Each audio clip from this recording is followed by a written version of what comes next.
welcome back to The Legend of Zelda. Things be flamin' now. Legend of Zelda Through the Fire and Flames. The first enemy we see is a bat that's on fire. Oh, hey, it's Darunia! Who's there? Is that you, Link? Hey, you want to see this new dance? Want to see a dragon around? I can show you Renegade. Oh, right, I forgot that Gabe was the one who voiced him. Oh, I would have a man-to-man talk with you, but now is not the time. Ganondorf is causing trouble in Death Mountain again. He's revived the evil ancient dragon, Volvagian. Whoa. On top of that, he is going to feed my people to that evil dragon as a warning to the other races that might resist him. That fire-breathing dragon escapes from the mountain. All of Hyrule will become a burning wasteland.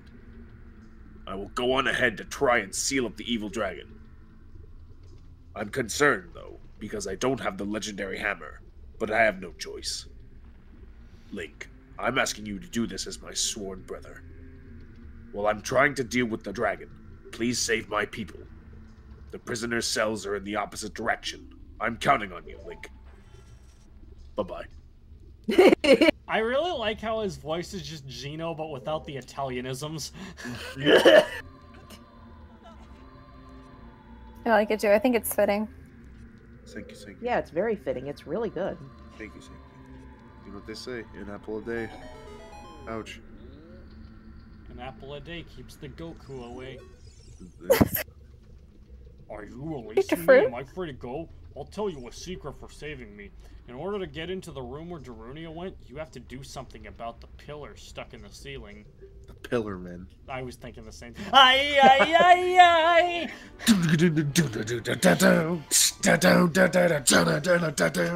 I like how these guys, they move like T-Rexes with their arms up, as if they're trying to reach out for something. They don't look like they have the world's best balance. When you desire... No. That's me when I desire rock to eat. Gabe when he eats rock. Dude, this is Gabe when he eats rock. Rock. Unfortunately, Gabe was not able to eat rock because he's so slick that it slipped right out of his hands. Oh, Gabe's sad he cannot eat rock. So if you're frictionless, Gabe, does that mean you don't have fingerprints and you're just like, you literally have no wrinkles, you literally have no pores, you have nothing that could... I have to sweat out my mouth like a dog. Frictionless man. Yeah. Everyone says, oh, it's so cool that you're frictionless, man, but they never know the woes of being frictionless, man. So being frictionless means that you've got, like, instead of feeling like skin, you just have the surface texture of, I don't know, maybe a tumbled rock. Maybe, it sucks because everyone always asks, what's it like to be frictionless, man? But they never ask, how is frictionless, man? What would be considered another frictionless texture that exists? Because the tumbled rock, I actually feel like does have friction. I feel like everything has friction in our world. I keep thinking like a stick of butter. That's the first thing that's stick of butter. Yes, wet soap. Wet soap. That's true. Wet soap is pretty slick. Yeah. Slick. Wet soap sounds about right. That sounds more fitting. Chip the Ripper. Slick the Ripper. Don't drop the soap. Are you saying that Chip the Ripper is frictionless too? Don't drop the game. Because his bars are so slick, dude. When this man said eyes lower than my GPA, I actually cried, dude. What a poet. Man, you know, I think the line that really got me was interior crocodile alligator. Oh, absolutely. Can you believe that he prefaces it with my? Can you believe that he prefaces it with my 415s? Woke up the neighbors. That means he had 4 15-inch speakers. You know how much of a huge flex that is? Crazy, bro. Sorry for gagging on mic. That's fucking altogether. That's 60 inches cumulative. But like, also he drives a Chevrolet movie theater. He does drive a Chevrolet movie theater. A movie theater car. I know. You got so fucking pranked, you idiot, dude. How do you feel? Why are you walking on the lava? Because I have. Link just fucking ate shit. Yeah, he's. Were you guys some iframes there? Were there iframes or were there no iframes? I couldn't tell. Do you guys get iframes in this game? You do. You do. Okay. But that's just because he has the Goron tunic on, so he can tank that damage. So your feet can also walk on lava. He also got Goron boots, but he didn't tell you that part. Can I just say it's really weird hearing Carrie use like gamer terms like iframes? I like had a mini pop off on the inside. I was like, oh, she said the word. She said the thing. She said the word. I said the code word. She said the thing. I use the phrase gamer terms ironically, by the way. Gamer terms. Oh, hey gamers. Only gamers will get this, dude. Ha, am I right? Hot wave dash. Haha, real isn't gamers. That the same design that's on the Door of Time? Oh, maybe if we do this shit. Beep, boop, up. The Song of Time is really just mainly used to solve very specific puzzles. Puzzles. Its main use doesn't really become a thing until Majora's Mask. Yes, sir. Alright, I feel bad for this. I feel bad for this Link. The hero of Tom. Hero of Tom? Who's hero Tom? Of Tom. From Tom and Jerry. Oh, that Tom. Man, I fucking hate this dude. When I'm just trying to be a fucking florist and the playing frisbee start coming up and beating the shit out of me. I'm like, guys, I'm just trying to lay you down. Oh. Like, this happens on roofs all the time when I'm trying to do shingle work. I'm just trying my best not to get fucking killed by... Did you just say florist? Yeah, what are they called, people who do floors? Gabe, a florist is someone who works with flowers. Flowers. Well, okay. What are they called? Making a joke. Hey, look, a barnacle. Carpenters. No, that's woodwork. What? Oh, I don't. Roofers? Floor? Wait, no, we're not talking about roofs anymore. That's for roof. What do people? Who? Wait, but aren't shingles just roof floors?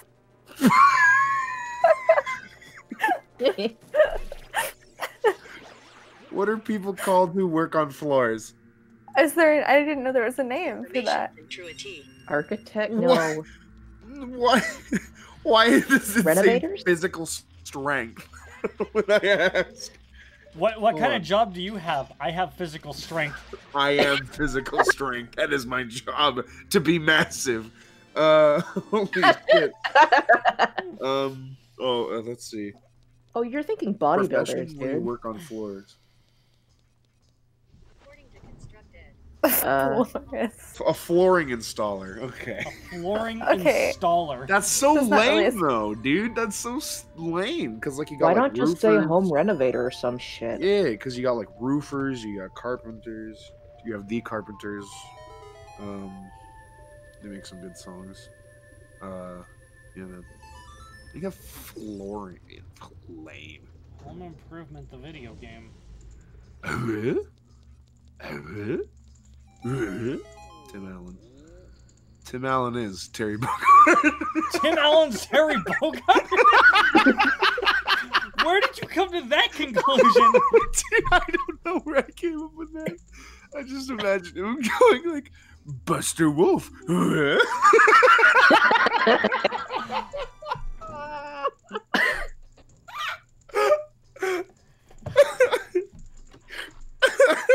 Barnacle. Crack shoot. You sound like Yoda. Power geyser. I legit thought that was actually more like Scooby-Doo. That sounded That's more true. like I can hear that too. Rest the roof. Oh, Frank Welker. That fire is pushing the platform. By the way, I just would like to it's propelling it. Because you talked about Scooby-Doo. Me and a couple of my pals streamed the Scooby-Doo movie. Oh my god, jump. You can't jump. Dude, the Scooby-Doo movie. It's been the a new long one. Time. Scoob. Oh, damn it! I thought you were talking about the live-action one. Yeah, it was hot trash, dude. The thing is that there was like hardly any character build for anyone besides Shaggy and Scooby. Well, also the original voice cast wasn't cast, so they all sounded like ass. They all sounded really bad. They did sound pretty, like, Shaggy in particular bugged me when I saw the Shaggy's was bad. I mean, the only one that came back was Frank Welker as Scooby-Doo, of course. Then... Wait, they brought back Frank Welker as Scooby-Doo, but they didn't bring him back as Fred? Yeah, I know. They brought back they brought in Zac Efron as Fred instead. If you have Fred's voice actor, why not use him for Fred? Fred says, fuck. He does not! You know what? Maybe it was a funding thing. Maybe they could only afford to pay Scooby-Doo and Fred's voice actor to do Scooby. I don't know. Absolutely not. I'm pretty sure it was Hollywood talent recognizability.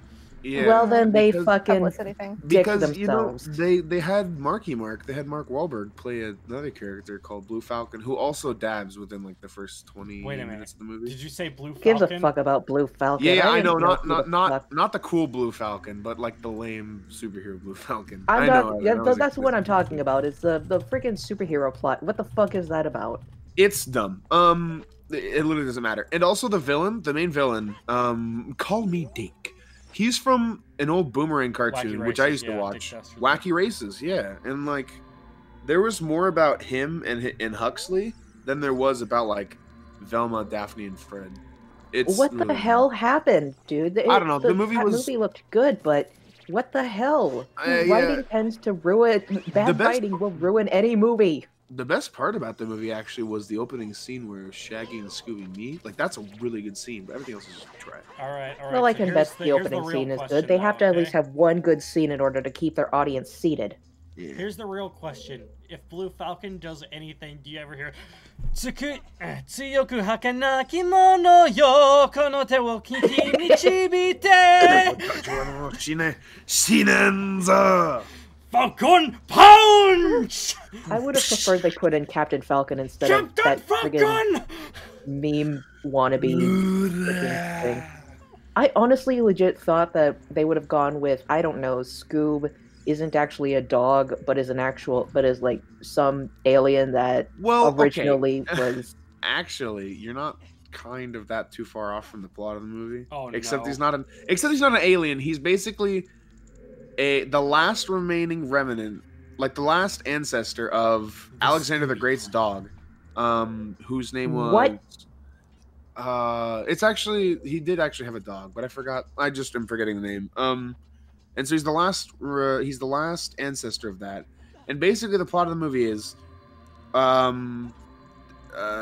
Dick Dastardly and the Blue Falcon and his the gang are all searching for these, like, the skulls of Cerberus, because Dick Dastardly wants to open up, like, a gate to some place. He wants to open the dark dimension. He does. So there's a bunch of riches in there, and, like, at one point he had the 3 skulls and he had Huxley go in, but then Huxley got pranked and then wasn't able to. He went into the portal with the riches, but wasn't able to go back out. So that's why Dick Dastardly was wanting to get the skulls to get his dog back, his boy back. Excuse me. But the heroes of the Blue Falcon didn't know that. They just wanted to prevent Dick Dastardly from causing a world-ending situation. But then he does anyway through means of dumb story writing, and then gets a thing, and then they get the skulls, and then. So here's the real question, all right? Okay.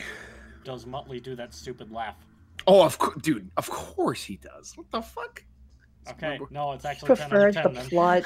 The Scooby-Doo is actually I thought it was just going to be like Scooby-Doo is actually the sidekick to Blue Falcon, that hero, because.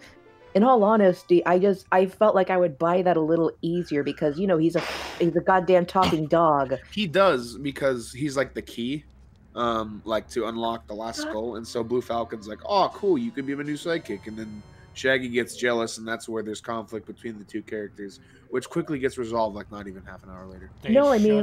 If Scooby-Doo, his origin and how he got on Earth is maybe he and Blue Falcon got separated in some sort of fucking conflict, you know, like any other superhero origin story where shit happens on another planet. Scooby-Doo finds Shaggy, and then, you know, Blue Falcon is just looking all around for Scooby-Doo while he's going on adventures with Shaggy and the gang. And then all of a sudden Blue Falcon swoops back in and he's like, oh, cool, you found my goddamn dog. Can I have him back, please? And Shaggy's like, but I don't want to give up this dog. He's my dog now. But, you know, in a way that doesn't make him sound like a total asshole. Scooby-Doo the isekai. You see, you're saying this, but the real thing that we really need to know is that, like, what really needs to be done? What really needed to be done was just make a movie where there's a monster and a mystery, and then they solve the mystery, and it's just a guy in a costume. Yeah, well, they actually do, like, a double fucking prank thing because also Simon Cowell's in the movie. Fun fact. I heard that he's relevant to the plot for some reason. Well, he is because he starts off the main conflict, which is that, you know, everyone in the mystery gang, right? Like they all have their quirks and they're good, except for Shaggy and Scooby. They suck.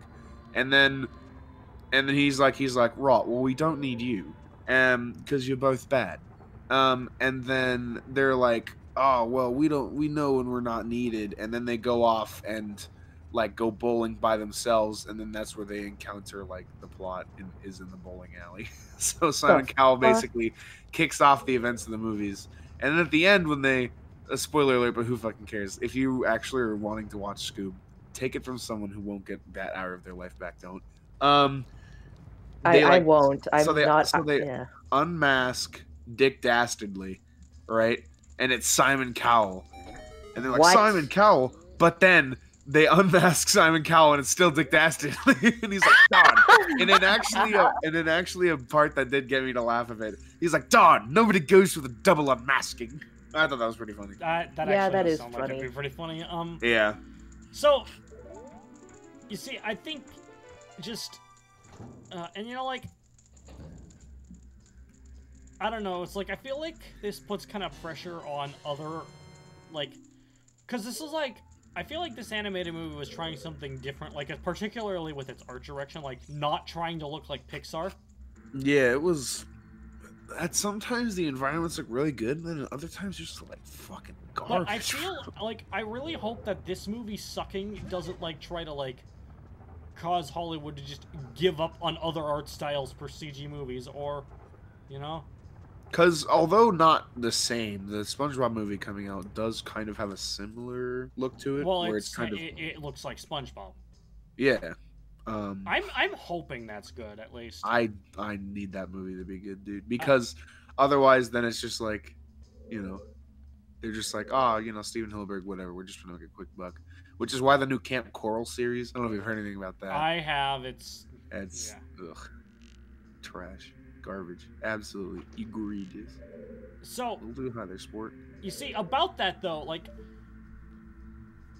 apparently the day that was first announced, something else SpongeBob was related at the same time, and like I was talking to Fabian, and we both heard completely like the one thing but not the other at the time. So I'm like, so I just like, did you hear about SpongeBob? And then Fabian's like, oh yeah, I don't really care for that, and I'm like, wait, what? But I thought you liked this. And he's like, wait, what? Because he had heard about Camp Coral, but I had heard that Battle for Bikini Bottom was getting a remake. Yeah. What? And I was like, well, it's getting remastered. It's I'm pretty sure it's, well, either way. Oh no, you're right. It's not called reimagined. It's called like rehydrated. Rehydrated. Thank you. Oh right. That one I'm not so upset about because it's Battle for Bikini Bottom. You can't really go wrong with that game. Yeah, that's like, it's better than it has any right to be. Of course, dude. That game goes fucking hard. That game's crazy good. Speaking of things that had better than they had any right to be, Sonic the Hedgehog the movie. Sonic the Hedgehog the movie, yes sir. I heard that was really not that bad. I didn't watch it, so I can't comment. Nor did I watch any of these things, so I can't comment on any of them, just so I haven't said anything. Yeah. Basically, with the Sonic movie, well, like, it is very much its own thing. But the thing is, for one, Sonic himself isn't insufferable, like several other like many Hollywood movies like to do with that type of character. Yeah. Jim Carrey as Eggman just chews the scenery the whole time. Hard carry.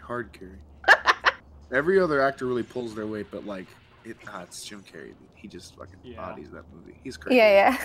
He's crazy good in that movie. Like the dance scene alone. Literally, the dance scene is the best part of the movie. Yeah, literally. I was fucking, when we were in the theater, Evan, I was just crying, dude. That part was so funny. I can imagine you were. I haven't seen it, but I can imagine you reacting like that. There are also just like little visual details I liked where, like, for example, the island that Sonic was on in his world at the very beginning of the movie was like very, very similar looking to like the actual design of South Island in the games. Yeah. Good. The Crazy Carl's drawing of the Blue Devil was just straight up Sanic. It was Sanic, yeah. Also, like, on the note of Hollywood, on a note of averting the typical common thing where Hollywood like ditches regular voice actors for famous celebrity talent, the cameo with Tails at the end had like his actual voice actress there. Oh, good. Yes, sir. Yes, sir. Yes, sir. I like when they use actual voice actors instead of just, celebrity ones just for getting more attention. When crack on floor, bomb Sonic on top. himself has a different voice actor, but, one, like, I wouldn't call him, like, celebrity talent. I just, like, because I see him more in, like, just traditional animation and whatnot. Like, TV shows. Shit, dude. I, as much as I like Roger Craig Smith's Sonic, I do not think that his take on the character would fit this incarnation for it. Yeah. It actually wasn't too bad, not gonna lie, too. No, he was great. I liked him a lot. Are you releasing me? Am I free to go? Wow, I just say the same things as everyone else. You are free to leave. Somewhere in this temple, you'll meet up with some creatures that dance as they attack. Arrows won't hurt them. Looks like you might need some of the Goron's special crop. That's all I have to tell you. To wonder, when they ask, why do they ask if they are being released and if they are free to go? As opposed to being told they're going to be fed to the dragon. Well, the other thing is, I thought about this. What if at some point Ganon just got bored and decided to be a dick and just completely kept pranking these poor Gorons, like, here, you can go, I'm opening the door, and then all of a sudden fucking closing them, like, oh, never mind, just a prank. Like, they put their arms out and everything, and the gate comes down and fucking traps their arms. Yeah. On that note, I kind of wish that Ganon would do more shit like that, because, like, he's not, like, in Zelda games in general, he's not a very active villain. Like, that's true. Yeah, he's just, because Ganon's always just been, like, this is basically the Ganon format. Display of power, hold fear over whatever area he has displayed the power over, and then everyone becomes a throne chair, sit in like a throne for like 12 hours until Link shows up, and then beats the shit out of him. And he's like, "No, how did my plan fail? I spread my influence." He's a more or in the distant, case of this game, villain. playing the organ. Yeah, playing. Yeah, he just plays the organ the entire time Link is on an adventure on my way to kick his ass. Yeah, and he just fucking plays the organ. He plays the whole state, dude. It's crazy. But like, thank you. Thank you. You know, it's like you can argue Bowser's similar, but like Bowser's only similar some of the time, for one. Yeah, at least Bowser puts in work in a fight too. Ganon's kind of a buster, dude. Ganon's kind of a bitch. King of Darkness, my ass. Bowser's thing lazy ass is motherfucker. typically kidnap Peach, wait in his castle, but also like have his minions do shit, which is kind of like what Ganon's doing here. But other times he can be a bit more active as well. Yeah, man. And then you got people like Eggman who will just like step in like whenever they so feel. It's like, oh man. And Eggman puts in more effort to show up to his own and try to deal with his own goddamn issues. He does. That's why I actually do like Eggman as a villain. It's just, I don't know. He's one of my favorites, to be honest. Eggman is the perfect balance between comical but actually being able to take seriously as well. It's very true. I mean, he does some pretty silly stuff, and sometimes it's not even on purpose. I mean, in Sonic Adventure 2, you can play as Eggman in the Chow world, and he is actually fucking... Oh yeah, watching him walk around is. I love the mod where it's the beginning of City Escape, but it's Eggman and he's barreling through the cars. He's running down the hill. That's hilarious! Yeah. I've never seen that. Actually, statistically speaking, Sonic and Shadow have the slowest running speed of the three character types. Dude, really? They do. They are. Knuckles and Rouge run faster, and Tails and Eggman outside of their mechs are the fastest. Yeah, Knuckles do be kind of schmoovin' in Meteor Herd, bro. I'm not gonna lie. Okay. There is nothing you can enjoy more in Meteor Herd than climbing up to the very top and then drill diving to the bottom. Dude, and you're just there spinning. That's very true. You're spinning. You know what else? Remember in the old classic Sonic games when Sonic is chasing Eggman, or I guess Dr. Robotnik in his old model case or something? Okay, about that, actually, I still call that older design Eggman because Eggman was what he was called in Japan, Robotnik was a localization change, and then they changed Okay, fair enough. Then okay, Sega Japan didn't like that, so they forced them to change it back to Eggman later on. Okay, good, because Dr. Robotnik is kind of, I don't know where the fuck that came from. All I know is that it came from that really bad Sonic Adventures cartoon. Well, it first popped up in the manual of the first game. Started English when manual. you were young, when you But were... Robotnik, okay, so there is actually some logistics to the name, like it kind of makes sense. So, like if I recall correctly, robot is actually based on the word Robotnik to begin with, and Robotnik is like the Czech word for like slave laborer. Yeah. Oh. Yeah. Well, I guess that's where it goes. Yeah. But yeah, do y'all remember that?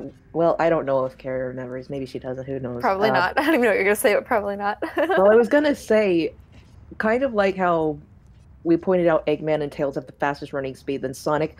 It is pretty canon that I feel like it would be canon that Eggman can outrun Sonic, because remember because in Sega, in one of the older games where Sonic is chasing Eggman to a rocket or something, or to a robot, Sonic is running as fast as he can, but he's not catching up to Eggman at all.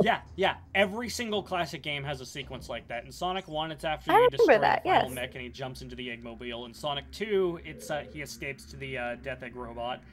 In Sonic CD, it happens at the end of Wacky Workbench. In Sonic 3, it's before jumping into the giant Eggman Robo at the end of Death Egg. Mania has it at the end of Metallic Madness as well, just to keep the reference going. Yes, sir. But yeah, like the joke is that Eggman is the fastest thing alive, is the true fastest thing alive. And the thing is, if you are Supersonic, he will run even faster because the game is programmed for him to have a specific distance set from Sonic. Dude, I wonder how Sonic feels about that. Like, even if he goes super, he can't catch Eggman. Maybe he was just running out of stamina finally at the end of the game. Well, if he's super, then maybe he was running out out of stamina. He needed a sandwich. Eggman has all of the stamina in the world because he's just been kind of sitting on the sidelines and sitting with his robots, and he just conserves that much energy. To be fair, Eggman just kind of defies logic in general with his design. Like, he's shaped like a bowling ball, but he has like these fucking rubber hose legs. He's got Gru's body shape. He's the original Gru before fucking Illumination. Built like fucking Gru. Me and a Gru. I had a the Sonic Real Time fan. I had a conversation with one of my friends actually about Gru. That was literally just okay. It was at first an intellectual conversation, but as the conversation devolved, it got to the point of, because it was kicked off by the fact that like they asked like, why do like moms like find Minion memes so funny, and then it got to the point where we just like made Minion jokes but without the punchline. So we just be like, haha banana. And like that was it. You know what? That's even funnier, to be honest. Oh, dude, it was so hilarious, dude. I was wheezing at the time. I thought it was so funny because like it was at first a really good conversation, and it just devolved into haha banana, wee woo, me Minion, haha, Gru stinky, haha, you have one eye. It's just the dumbest things ever. My haha trees joke from from this commentary, not this specific commentary, but one of the other ones we Kirby did. 64. Which for some reason was so funny. It was because it was just the observational, just humor of it. Just haha trees. No, the context was that we were fighting Wispy Woods, and we were making tree puns, and then Carrie just said trees. I was like, trees. That's what I said after a little laugh. It's a rock. So now what I like about Eggman is like, you know, like he doesn't like for one. I mean, aside from his really stupid, goofy-looking face, he's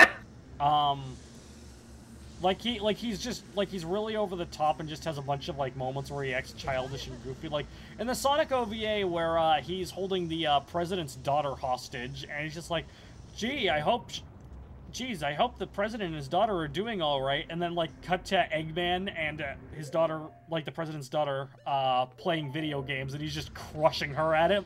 Aww. Eggman strikes me as a type who, even though he's evil, he'd still care about if I don't know he's not a I don't know yeah. Fuck, how do I describe it? He's not quite like a dad, but like almost that really grumpy uncle who doesn't want to admit that he cares about the children, but he tries. Grunkle. He kind of shows it. In Sonic Boom, Eggman is portrayed as just like an average guy who just like an average citizen of this village whose career occupation of choice was evil genius. That's so fucking weird, dude. This is true. This is big facts. Anyway, next time on Smash Team Games, we just continue the game, I guess, you know? We're not done with the Fire Temple yet, but maybe we will be next time, you know? Nobody knows. We'll have to wait and see. Fire Goron, haha, banana.